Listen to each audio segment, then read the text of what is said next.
Hello प्यारे बच्चों, आज का हमारा प्रश्न है एक कूलम आवेश में कितने इलेक्ट्रॉन होते हैं। ये हमारा आज का प्रश्न है। देखो, इसको बड़े ही आसान तरीके से हम लोग सॉल्व करने वाले हैं।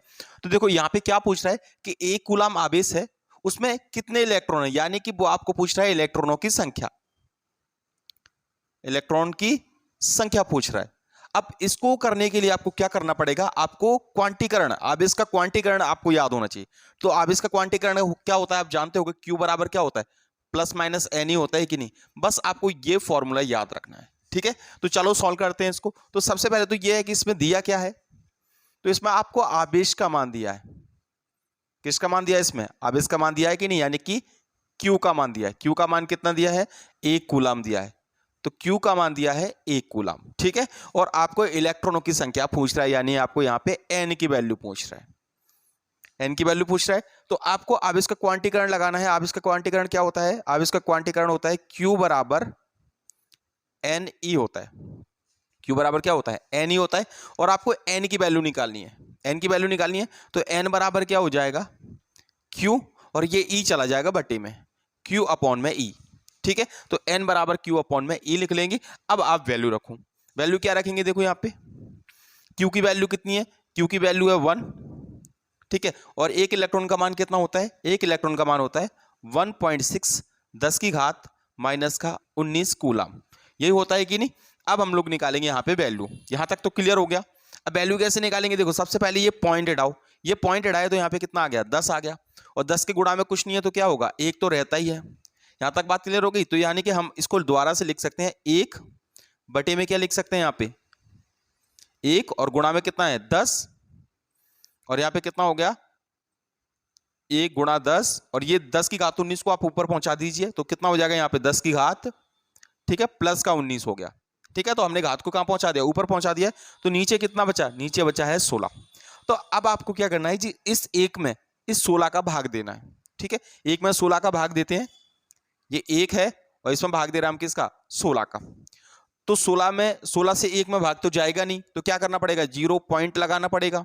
तो यहाँ पे एक 0, लेकिन फिर भी भाग नहीं जा रहा, तो हमने एक और 0 लगा दिया, हो गया। अब 16 का पारा ये तो आप जानते हो, तो 16 छिंग कितना हो जाएगा, यहाँ पे 96 हो जाएगा कि नहीं, 16 छिंग 96। अब कितना बचा, यहाँ पे 4 बचा, फिर से भाग नहीं जा रहा, तो एक 0 बढ़ा देते हैं, और कितना हो जाएगा बताइए, यहाँ पे 16 दूनी 32, तो यहाँ पे आ जाएगा 2 32। अब कितना बचेगा, यहाँ पे देखो माइनस करो, कितना होगा 8, कितना बचा है, यहाँ पे 8 बचा है। फिर से भाग नहीं जा रहा, 0 लगाएंगे, और 16 पंजे कितना हो गया, 80। खत्म कहानी। यानी आपका जब आपने एक में 16 का भाग दिया तो कितना आया, 0.0625 आया, है ना। इस 0 पॉइंट, इसको हम यहाँ पे लिख लेते हैं, देखो n बराबर, ठीक है, इसको हटा दें अब, ठीक है। तो 0.0625 आ गया है,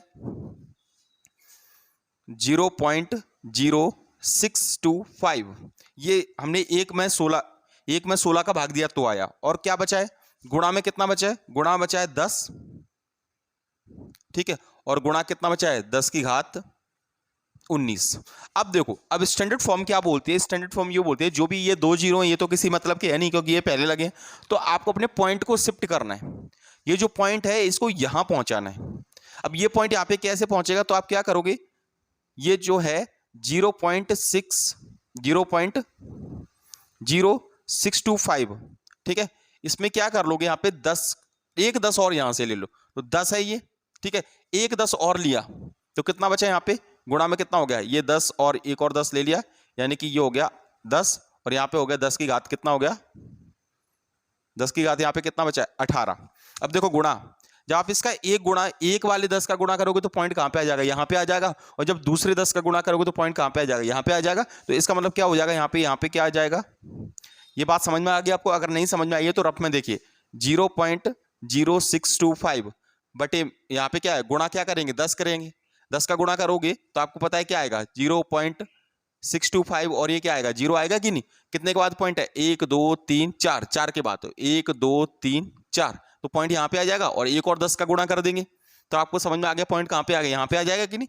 तो यहाँ पे कितना आ गया, और फिर तो 0 का कोई मतलब ही नहीं होगा, तो यहाँ पे आएगा 6.25 गुणा, ये 10 का गुणा हो चुका है, उसके बाद आया है ये, क्या बचा है यहाँ पे, बचा है 10 की घात कितना, 10 की घात बचा है 18 इलेक्ट्रॉन, ठीक है, ये आ गया एन का मान। यानी इलेक्ट्रॉनों की संख्या कितनी होती है, एक कूलम आवेश में इलेक्ट्रॉनों की संख्या होती है 6.25 10 की घात 18 इलेक्ट्रॉन्स। तो ये सवाल आपको छोटा सा सवाल था, आई होप आप लोगों को समझ में आया होगा। मैंने बिल्कुल बेसिक तरीके से समझाया है कि हो सकता है किसी को, तो देखो किसी को ये छोटी छोटी कैलकुलेशंस आती हैं लेकिन किसी को नहीं आती हैं, तो इसलिए मैंने इसको कराया है। तो अगर आपको ये वीडियो पसंद आ गया तो प्लीज वीडियो को लाइक कर दो और चैनल पर नए हो तो चैनल को सब्सक्राइब जरूर कर दिए। मिलते हैं नई वीडियो के साथ, तब तक के लिए जय